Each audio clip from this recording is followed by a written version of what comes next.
नमस्कार, मैं GRS news के लिए गिरीश सिकरवार। आज का ब्लॉग मैं एक देशज कहावत से शुरू करूंगा कि सूप चलनिया बोले जिसमें 72 छेद है। ये जो कहावत है ये भारतीय जनता पार्टी पर बिल्कुल सही उतरती है। कल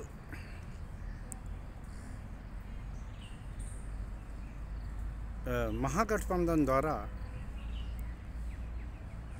तेजस्वी यादव को मुख्यमंत्री और मुकेश साहनी को उप मुख्यमंत्री की घोषणा करने के बाद पूरी भारतीय जनता पार्टी चिंतित दिखाई दी कि आखिर महागठबंधन ने किसी मुसलमान को उप मुख्यमंत्री क्यों नहीं बनाया। यानी उनके मन में ये टीस है कि आखिर ये वोट बैंक जो कि हरदम महागठबंधन को मत एवं समर्थन देता है, उसको आखिर महागठबंधन ने कोई भी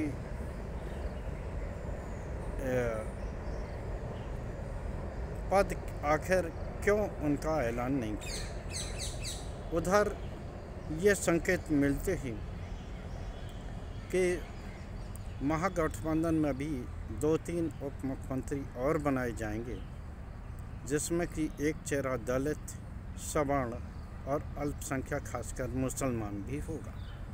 ये सब सुन के भारतीय जनता पार्टी किस प्रकार सदमे में आई है ये बात भी आपको बताएंगे। लेकिन जिस प्रकार से उनके प्रवक्ता और बिहार के मुस्लिम चेहरा शहनवाज हुसैन चिंतित दिखाई दिए कि उन्होंने सिर्फ मुसलमानों को वोट लिए हैं और कभी भी उन्होंने उनको यानी कि मुसलमानों को उनका हक नहीं दिया। अगर भारतीय जनता पार्टी को इतनी ही चिंता है तो आखिर वो ही अब तो ये स्पष्ट हो गया है कि नीतीश कुमार को भारतीय जनता पार्टी चुनाव के बाद मुख्यमंत्री बनाने नहीं जा रही है, तो क्यों न किसी मुसलमान को ही अपना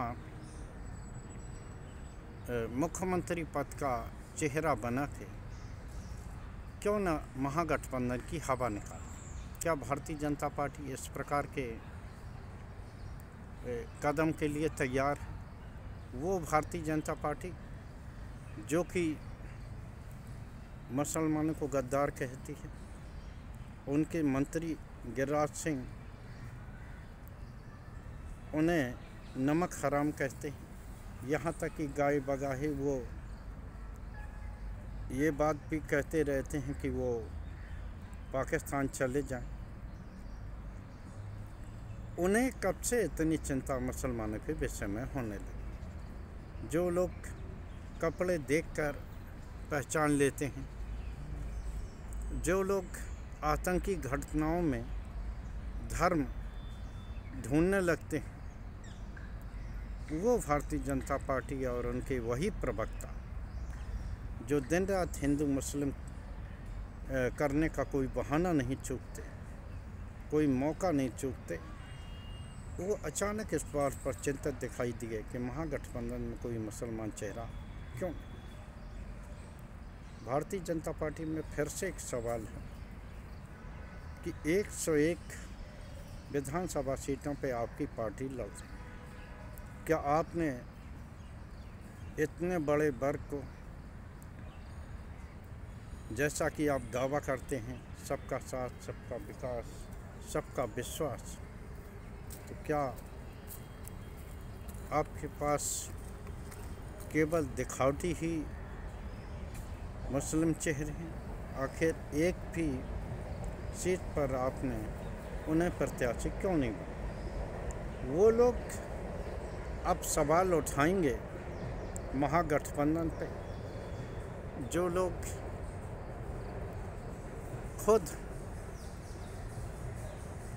किस प्रकार का व्यवहार करते हैं, किस प्रकार से हिंदू मुस्लिम करते हैं, किस प्रकार चुनाव में उनको टारगेट करके उन्हें नमक हराम कहा जाता है। चुनाव आयोग भी बिहार में एक्सपोज होता हुआ दिखाई दिया। कल खगड़िया में संसारपुर के विद्यालय में तेजस्वी यादव की एक जनसभा थी और खगड़िया में ही कल गृह मंत्री अमित शाह भी एक चुनावी जनसभा को संबोधित करने वाले थे। दोनों की जनसभाओं में 4 घंटे का अंतर था, लेकिन अचानक चुनाव आयोग द्वारा तेजस्वी की जनसभा को निरस्त कर दिया गया। आखिर क्या कारण है? जब पहले से आपने उन्हें परमिशन दिया था, फिर अचानक आपने उनकी परमिशन को कैंसिल क्यों किया? ये बात भी इस तरह की हुई। और फिर उसी जगह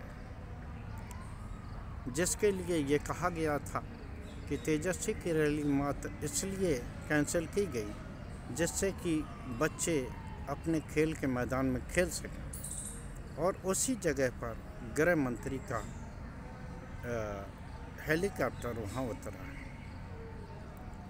तो एक तरह से इसको लेकर महागठबंधन ने न सिर्फ निशाना साधा है, बल्कि ये भी कहा है कि किस प्रकार, ये अब कहने की बात नहीं रही, चुनाव आयोग किस प्रकार सत्ताधारी दल खासकर एनडीए गठबंधन के प्रत्याशियों के पक्ष में खड़ा दिखाई देता है।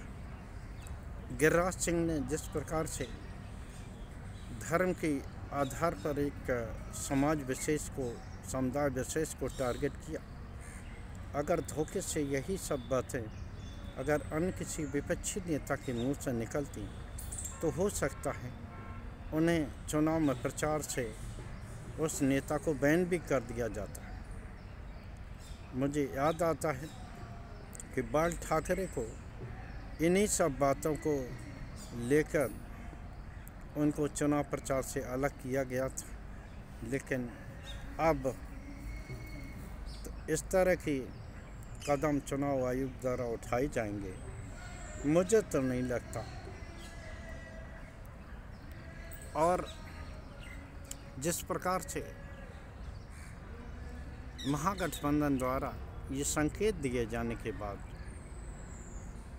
कि महागठबंधन चुनाव जीतने के बाद मुख्यमंत्री पद पर किसी अल्पसंख्यक को भी जगह देने जा रहा है, भारतीय जनता पार्टी शक्ति में आ गई और उसने अपने मुस्लिम चेहरे भाजपा प्रवक्ता IT सेल के माध्यम से ये बात उठानी शुरू कर दी कि वो सिर्फ मुसलमानों को एक वोट बैंक के तौर पर ही इस्तेमाल करती है, उन्हें हक अधिकार देना नहीं चाहती।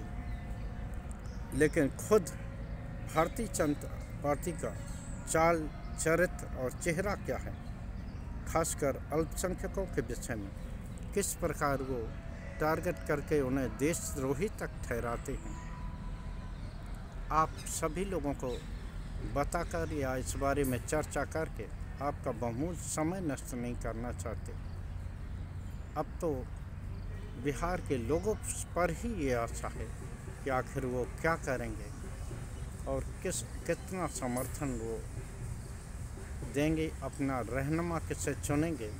क्या उन 20 साल के उन्हीं एनडीए गठबंधन को जिसके कारण बिहार में पलायन की प्रवृत्ति बढ़ी है, या उन तेजस्वी यादव को जो अब भ्रष्टाचार और जंगल राज को भूलकर एक नए बिहार को गढ़ने का संकल्प ले चुके हैं।